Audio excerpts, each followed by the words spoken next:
बालों वाली चुड़ैल का गंजों से बदला। आज चुड़ैलों के राज्य में उत्सव मनाया जा रहा था। दूर दूर से तरह तरह की चुड़ैलें चुड़ैल रानी के महल में आई थीं। किसी के पास एक आंख थी तो किसी के 10 हाथ थे, किसी के कान हाथी की तरह थे तो किसी की सूंड हाथी की तरह। कोई तितली की तरह उड़ रहा था और कोई कछुए की तरह रेंग रहा था, मगर सब बड़े ही खुश थे। आज चुड़ैलों की महारानी बालोमिका का जन्मदिन मनाया जा रहा था। बालोमिका के बाल बड़े ही लंबे थे और लंबे बालों के कारण ही उसका नाम बाल्मीका पड़ा था। उसके बालों की सबसे बड़ी विशेषता यह थी कि वह हर हफ्ते अपना रंग बदल देते थे। इतवार को उसके बालों का रंग लाल होता था, सोमवार को नीला, मंगलवार को हरा तो बुधवार को पीला, बृहस्पति को गंदीला, शुक्रवार को सुनहरा और शनिवार को काला। वह अपने बालों के अनुसार ही कपड़े पहनती थी। चुड़ैलों की रानी के दांत बड़े ही टेढ़े मेढ़े थे, जिसके कारण वह जब भी हंसती बड़ी भयंकर नजर आती थी। चुड़ैलों की रानी के पास तरह तरह के जादुई जानवर भी थे, जो चुड़ैल की रानी के हुक्म के अनुसार जिंदा हो जाते और अपना शिकार करते थे। एक बार बालोमिका ने कहा, बहुत दिन हो गए मैं घूमने के लिए कहीं भी नहीं गई। पृथ्वी लोक के बारे में मैंने बहुत लोगों से सुना है। क्यों ना आज मैं अपनी बाकी चुड़ैल वासियों के साथ पृथ्वी लोक घूम कर आऊं? अब भला चुड़ैल की महारानी को कौन मना कर सकता था। वे अपनी दासियों के लश्कर के साथ पृथ्वी लोक की सैर को चल पड़ी। कुछ देर के बाद अपनी जादुई शक्तियों के कारण सब पृथ्वी लोक के घने जंगल में उतर गईं। महारानी के साथ उनके जादू के जानवर, उनकी चुड़ैल दासियां आदि सभी कोई थे। महारानी यहाँ पर कुछ समय बिताने के इरादे से आई थी, इसलिए उन्होंने अपनी चुड़ैल दासियों से कहा, दासियों, कुछ दिनों तक मैं इस हरे भरे वन में रहना चाहती हूँ। पास ही तालाब भी है। हम लोग यहीं पर अपना आसरा बनाते हैं और आराम करके रात होते ही गांव में घूमने चलेंगे। घूमने की बात सुनकर सभी चुड़ैलें बहुत खुश हो गईं और उनकी जीभों में इंसानों का स्वादिष्ट खून का स्वाद आने लगा। बालोमिका ने कहा, याद रखना तुम सब, हमें यहाँ कुछ दिन ही रहना है। कुछ भी ऐसा काम न करना जिसकी वजह से इंसानों को कुछ परेशानी हो और वे हमें वापस भेजने के लिए उपाय करने लगे। सभी ने हाँ में सिर हिला दिया। रात हो गई और बालोमिका अपनी दासियों के साथ इंसानों की बस्ती की तरफ चल पड़ी। अमावस्या की रात थी। चारों तरफ घना अंधेरा छाया हुआ था और इस अंधेरे में दिखाई पड़ रही थी तो सिर्फ चुड़ैलों की चमकती हुई लाल लाल आंखें। वह गांव में चली जा रही थी। गांव में रहने वाले पंडित जी के दामाद को पेट में तेज दर्द होने लगा और उसे ऐसा लगने लगा कि उसे जल्दी ही खेत में जाकर अपने पेट को खाली कर देना चाहिए। उसने हाथ में एक लोटा लिया और खेत की तरफ चल पड़ा। अभी वह कुछ ही दूर गया था कि लाल लाल आग की तरह जलती हुई कुछ चीजें इधर उधर घूम रही थीं। उसने सोचा शायद यह भंवरे हैं और उसे शर्म आने लगी कि कहीं भंवरों की रोशनी में कोई उसे पेट खाली करता हुआ ना देख ले। उसने सोचा, अगर मैं इस मौके पर पत्थर मारूं तो यह सारे यहाँ से कहीं और चले जाएंगे। उसने बैठे बैठे ही पास पड़ा हुआ एक पत्थर उठाया और जोर से लाल लाल जलती हुई रोशनियों की तरफ फेंक दिया। उसके ऐसा करते ही सभी चुड़ैलों का ध्यान उसकी तरफ चला गया और वह भी तेजी से उसकी तरफ आने लगी। अंधेरे की वजह से पंडित जी का दामाद कुछ देख नहीं पा रहा था, किंतु इतनी सारी रोशनी को अपनी तरफ आता देखकर वह जोर से डर गया और उसने अपना भरा हुआ पानी का लोटा जोर से रोशनी की तरफ फेंक दिया। उसके ऐसा करते ही सभी रोशनियां उससे दूर हो गईं, लेकिन बालोमीका के बाल खेत के किनारे झाड़ियों में फंस गए, जिसके कारण वह वहां से भाग नहीं सकी और बैठ गई। जब पंडित जी के दामाद ने देखा कि सारी रोशनी चली गई है, केवल 2 बाकी हैं, तो उसका डर खत्म हो गया और वह अपना लोटा उठाने उस तरफ गया। पंडित जी के दामाद का लोटा बाल्मीका के बालों में उलझ गया था। जब वह लोटा खींचने लगा तो उसका लोटा उसके हाथ में ही नहीं आ रहा था। उसे अंधेरे में महसूस हो रहा था कि लोटा कहीं फंसा हुआ है। उसने पहले तो लोटे को छोड़ने की सोची, लेकिन अपनी पत्नी के डर के कारण वह लोटा जोर जोर से खींचने लगा, जिसके कारण बाल्मीका के बाल भी खींचने लगे और वह जोर जोर से चिल्लाने लगी, आ आ आ ओ ओ ओ। पंडित जी के दामाद को कुछ भी समझ में नहीं आया।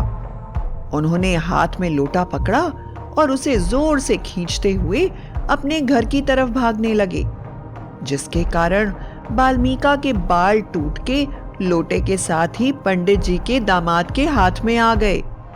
लेकिन उसने कुछ भी देखने की कोशिश नहीं करी, बस भागता हुआ अपने घर पहुंच गया और डर के मारे सीधा जाकर अपने बिस्तर पर सो गया। सुबह अचानक शोर होता हुआ देखकर वह उठकर बैठ गया तो उसने देखा कि आंगन के सब लोग लोटे के चारों तरफ खड़े हुए हैं और लोटे के ऊपर लाल रंग के बाल लिपटे हुए हैं। इतने लंबे बाल उसने पहले कभी नहीं देखे थे। सभी लोग जोर जोर से बातें कर रहे थे। आखिर ये बाल कहां से आए हैं? पंडित जी के दामाद को सारी बातें याद आ गईं और उन्होंने सारी बात घर वालों को बताई। पंडित जी ने कहा, ऐसे बाल किसी साधारण इंसान के तो हो नहीं सकते। जरूर यह किसी देवी के बाल हैं। लगता है तुम जंगल की देवी के बाल तोड़कर ले आए हो। अब तो देवी बड़ी ही नाराज हो जाएंगी और हमें कुछ ना कुछ करके देवी को खुश करना चाहिए। दूसरी तरफ लंबे बालों वाली बाल्मीका अपने सिर पर बालों का एक झाड़ लिए बैठी थी। उसके सारे बाल टूट गए थे। कहीं पर लंबे, कहीं पर छोटे बाल रह गए थे। सभी चुड़ैलें उसे घेर कर खड़ी थीं और सोच रही थीं कि अब आगे क्या किया जाए। तभी बाल्मीका बोली, मेरे सुंदर बालों को जिस तरह पंडित जी के दामाद ने खराब किया है, उसी तरह जब तक मैं इस पंडित के पूरे खानदान को गंजा नहीं कर दूंगी, तब तक मैं अपने बाल वापस अपने सिर पर लगाऊंगी नहीं, वापस भी नहीं जाऊंगी, और यही मेरी प्रतिज्ञा है। और क्रोध से उसकी आंखें जलने लगी। तभी पंडित जी का दामाद पूरे गांव के साथ ढेर सारी पूजा की सामग्री और लाल रंग के सारे बाल एक थाल में सजाकर वहां पर आ गया, जिसे देखते ही सारी चुड़ैलें गायब हो गईं और बची केवल बाल्मीका। बाल्मीका के सिर पर लाल बालों का गुच्छा हुआ झाड़ू देखते ही सबको सारी बात समझ में आ गई कि यह उसी के बाल हैं। सब बाल्मीका के आगे हाथ जोड़कर खड़े हो गए और सबने अपनी आंखें बंद कर ली और बाल्मीका से कहा, जंगल की देवी माँ, आप हमें माफ कर दीजिए। गलती से आपके बाल हमारे पास आ गए हैं। आप अपने बाल फिर से लगा लीजिए, पर हमसे अपनी नाराजगी दूर कीजिए। बाल्मीका ने पंडित के दामाद को देखा और बोली, ठीक है, मैं तुम्हें एक ही शर्त पर माफ कर सकती हूँ। वह यह है कि तुम्हें मुझसे विवाह करना पड़ेगा। यह सुनते ही दामाद की डर के मारे बुरी हालत हो गई, पर सबने उसे समझाया, यह तो देवी माँ है, अगर तुम उनसे विवाह कर लोगे तो पूरे गांव की किस्मत सुधर जाएगी। यहाँ तक कि पंडित जी की बेटी ने भी अपने पति को उस बाल्मीका से विवाह करने की आज्ञा दे दी। आखिरकार पंडित जी के दामाद के साथ बाल्मीका का विवाह हो गया। बाल्मीका तो ठहरी चुड़ैल, वह भला देवी बनकर कैसे रहती? उसने तो पंडित जी के दामाद से बदला लेने के लिए यह विवाह किया था। एक दिन जब पंडित जी की पत्नी पंडिताइन नहा रही थी, तो अचानक बाल्मीका ने अपने जादू से उसके बालों को रस्सियों की तरह बना दिया और फिर उन्हें तोड़कर रस्सियों को बांधकर उसके ऊपर अपने कपड़े फैला दिए। पंडिताइन का सिर पूरी तरह से गंजा हो गया और वह देवी के डर के मारे कुछ ना बोली। अगले दिन जब पंडित जी खाना खाने बैठे तो उनके सिर की चोटी अचानक सीधी खड़ी हो गई और पंडित जी हवा में उड़ गए, जिसके कारण उनकी चोटी छत पर लगे पंखे से उलझ गई। पंडित जी को बचाने के लिए उनकी चोटी को काट कर उन्हें नीचे उतारा गया। इस तरह पंडित और पंडिताइन दोनों ही गंजे हो गए। कुछ दिनों तक तो सब कुछ ठीक चलता रहा। पंडित जी ने गांव में रामायण करवाने के लिए पर्चे छपवाए और एक दिन उन पर्चों को चिपकाने के लिए मेहंदी की लेई बनाई गई। यह सब काम करके जब पंडिताइन की बेटी नहाकर अपने बाल सुखा रही थी, तो पास रखा लेई का बर्तन अचानक गिर पड़ा। जब पंडिताइन की बेटी दौड़ती हुई बर्तन को उठाने पहुंची, तो वह फिसल कर गिर गई, जिसके कारण उसके सारे बाल बुरी तरह से लेई में डूब गए और वह जमीन पर ही बालों के साथ चिपक गई। वह जोर जोर से चिल्लाने लगी, बचाओ बचाओ, कोई तो बचाओ। उसकी पुकार सुनकर बाल्मीका वहां आई और उसने उसको बहुत जोर से खींचा, जिसके कारण उसके बाल भी बाल्मीका के बालों की तरह ही कहीं छोटे कहीं बड़े झाड़ू की तरह टूट कर रह गए। अपना ऐसा हाल देखकर वह जोर जोर से रोने लगी। तभी पंडित का दामाद वहां आया और अपनी पत्नी का हाल देखकर हैरान रह गया। पत्नी के बालों को देखकर उसे बाल्मीका के बालों की याद आ गई। वह समझ गया कुछ ना कुछ गड़बड़ जरूर है, तभी घर के सभी लोगों के बाल इस तरह से खत्म हो रहे हैं। उसको डर लगने लगा कि कहीं उसके रेशमी काले सुंदर बालों पर भी कोई मुसीबत ना आ जाए। इसलिए वह हमेशा अपने बालों को ढक कर रखने लगा।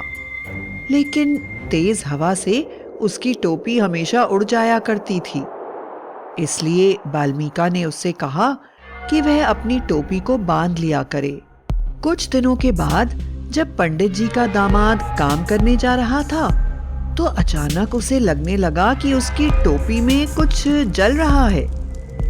असलियत में बाल्मीका ने उसकी टोपी में जलते हुए कोयले रख दिए थे, जिसके कारण उसके अंदर ही अंदर सारे बाल जलने लगे।